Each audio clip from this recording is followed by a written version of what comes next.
Welcome to this session. Can I first of all ask the person in charge of the lights to perhaps give us a little bit of light so that we can see each other? That would be really helpful. And I know that a number of you will be taking notes, and obviously it will help you with seeing that. That's great. Thank you very much. Welcome to this session on assurance services for SME reporting. My name is SUE Almond. I'm External Affairs Director at the ACCA, the global accounting body. SMEs, as I think we've already heard today, represent over 95% of the enterprises in OECD countries, and they generate over half of the jobs in those countries. SMEs have also struggled in the global financial crisis, but a recent survey that ACCA and IMA conducted showed that the SME performance worldwide in 2013-14 had actually definitely improved, and SMEs were very much back in the game. Specifically, there was rapid improvement in investment and the availability of funding in 2013-14. And I think that sets the backdrop for part of the discussion that we're going to have, because obviously access to finance is a very critical arm as to where assurance services are relevant. Against that backdrop, obviously we're seeing changes from regulators who are increasing thresholds for audit and therefore removing some of the embedded assurance function.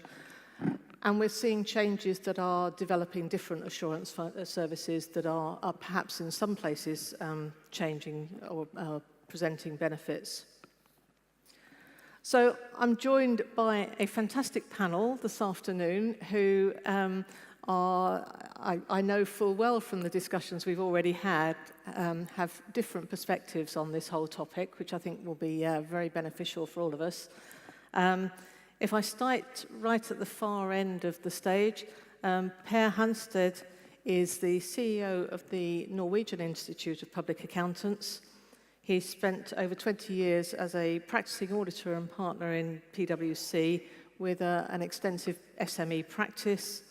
He is a member of the FEE SME Forum, and he initiated the Nordic project in developing a new audit standard tailored to small company audits. Next to Per is Phil Calperthwaite. Phil has been a member of the IFAC SMP committee since 2012. And before that, he was a member of the IAASB, the International Auditing and Assurance Services Board.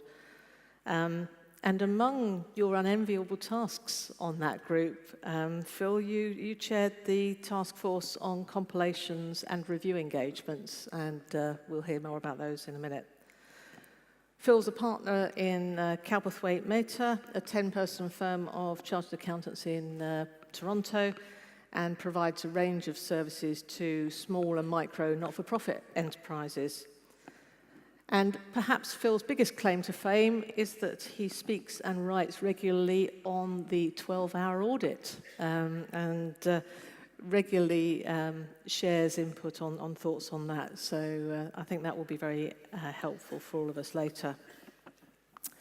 Moving on, next is Stuart Black. Stuart is a former managing partner of Chapman Eastway, a Sydney-based SMP practice. Retired last year, and I think probably leads a very enviable life actually, because when we were planning, you were out fishing somewhere without mobile phone contacts, so we were very envious of you. Stuart is a consultant and non-executive director and audit chair of a number of public companies in Australia. Past president of the Institute of Chartered Accountants in Australia, and also a member of the IFAC SMP committee. And finally, next to me, I have Philippe Aroro. Philippe heads his own practice of 40 staff and 4 partners, mainly based in France and also in Spain. He is the Deputy President of the Ordre des Experts Comptables, the French Institute, and has been in charge of international affairs for 6 years.